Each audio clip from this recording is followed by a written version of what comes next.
अन्नदानम महादानम, ज्ञान दानम श्रेष्ठ दानम, रक्तदानम जीवन दानम। रक्तदान से जीवन मिलता है। श्रम दानम सफल दानम, श्रमदान करने से सफलता मिलती है, रक्तदान करने से जीवन मिलता है। यहाँ रक्तदान का भी ग्रुप आया हुआ है।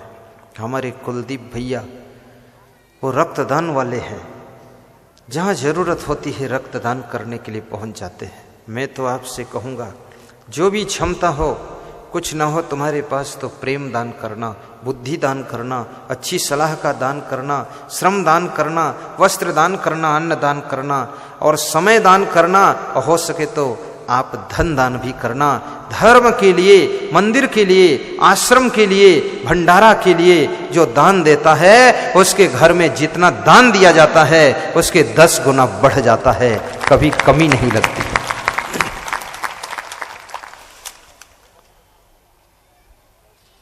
मुसलमानों में एक फकीर हुई है औरत, जिसका नाम था राबिया, मुस्लिम फकीर।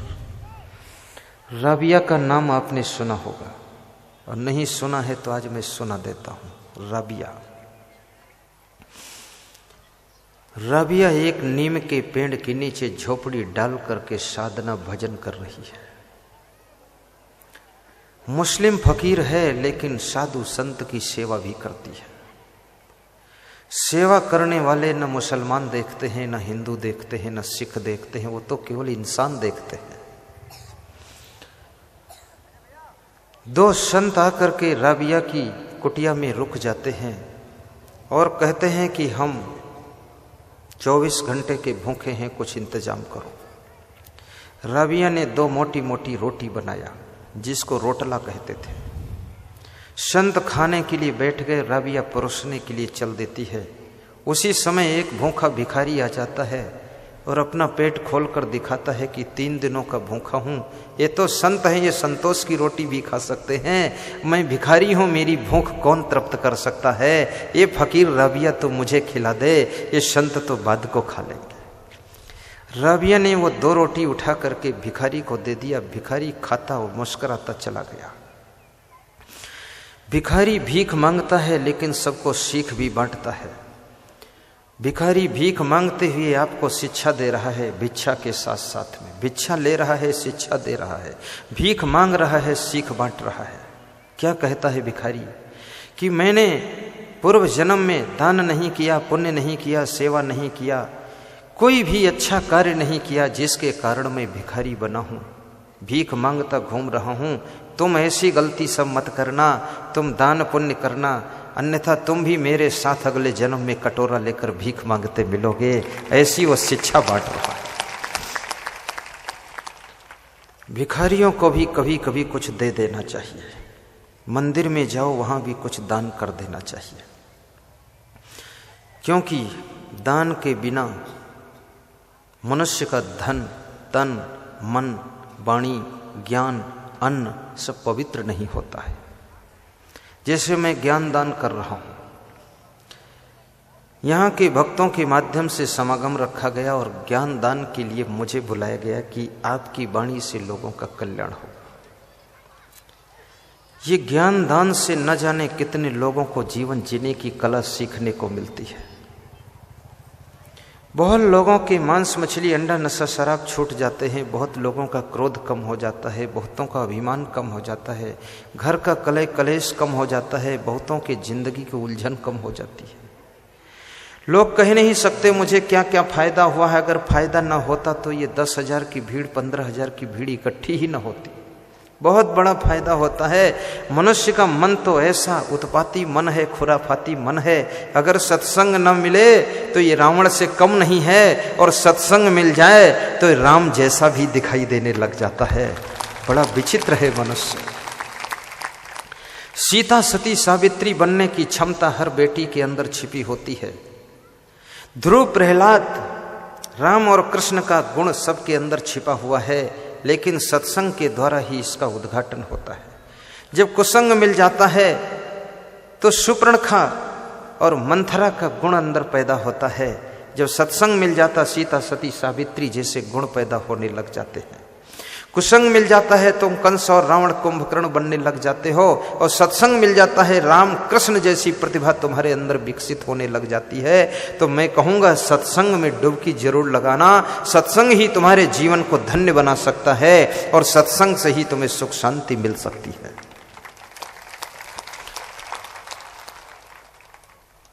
राबिया 2 रोटी भिखारी को दे करके प्रेम से मुस्कुरा कर बैठी है। दोनों संत भूखे बैठे हैं। संतों ने कहा कि मैं भी तो भूखा था। राबिया ने कहा संत उसी का नाम है जिसके पास संतोष होता है, और जिसके पास संतोष नहीं तो केवल कपड़ा संत का है, लफड़ा संसार का होता है। तो महात्मा है आप तो संतोष कीजिए। तो संत लोग संतोष करने लगे। 1 घंटे के बाद गांव से एक लड़की आती है। उस लड़की की माँ ने 20 रोटियां भेजने का इरादा किया, लेकिन 2 रोटियां निकाल के रख लिया। 18 रोटी कपड़े में ढांक करके भेजा कि जाओ राबिया की कुटिया में दे आओ, वहां साधु संत महात्मा आते रहते हैं। तो राबिया रोटी सबको खिलाती रहती है, तो हमारा भी थोड़ा अन्नदान हो जाएगा। कुछ लोग ऐसे होते हैं जो स्वयं उनको दान करने का वक्त नहीं है, लेकिन वे अन्नदान दूसरों के माध्यम से भी कर देते जहां भंडारा चल रहा है। अभी गुजरात में संत राम मंदिर है नडियाद में। वहां पर कोई 1 ट्रक दाल डाल जाता है, कोई 2 ट्रक गेहूं डाल जाता है, कोई 4 ट्रक चावल डाल जाता है।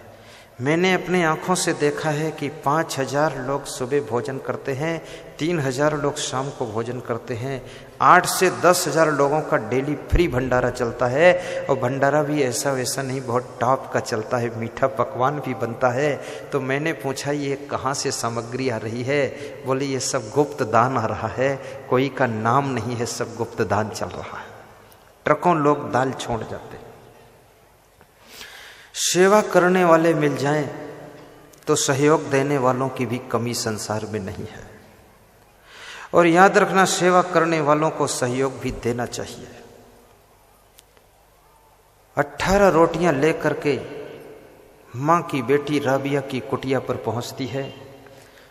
राबिया रोटियां खेल खोल करके काउंटिंग करती है, रोटियां 18 हैं। राबिया वापस लौटा देती है कि रोटी वापस लेटाओ, रोटी धर्म की गणित से कम आई है इसलिए मंजूर नहीं की जाएगी।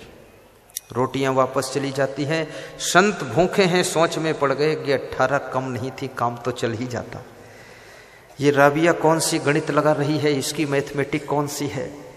संतों ने कहा कि ये रोटियां बहुत थी, इतनी क्यों वापस लौटाया? बोले संतोष का नाम संत होता है, बात मत करना, चुपचाप बैठे रहना। जिसको भूख लगी है उसको संतोष का पाठ पढ़ाओ तो संतोष क्या होता है।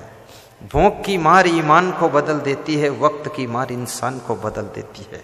संत बड़ा विचित्र होता है। संत इब्राहिम भीख मांग करके रोटी खाता था।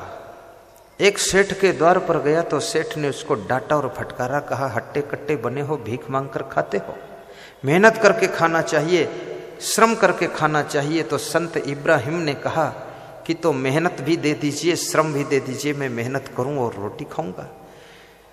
तो सेठ ने कहा मेरे पास में 50 एकड़ का आम का बगीचा है, उसकी सुरक्षा करो, आपको मैं रोटी भी दूंगा और साथ साथ में वेतन भी दूंगा। उस संत आम के बगीचे की सुरक्षा करने लगा।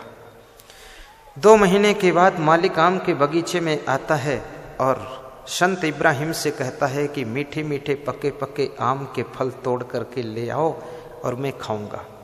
तो जो आम के फल सुंदर सुंदर दिखाई देते थे, बहुत कलरदार दिखाई देते थे, उनको तोड़ करके एक टोकरी में ला करके संत इब्राहिम अपने सेठ के सामने रख देता है। सेठ जब फल उठा करके खाता है, चखता है तो थू थू करके थूक देता है, और सभी फल बहुत खट्टे हैं।